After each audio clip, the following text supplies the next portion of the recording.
You need to combine data in Excel? Then don't do it like this. The data is not dynamic. Let me show you a much better solution.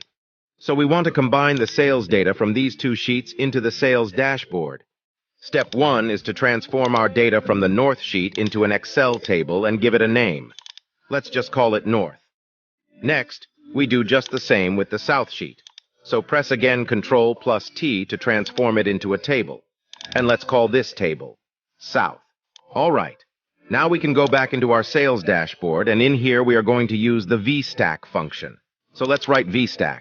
And now we can just insert our tables names.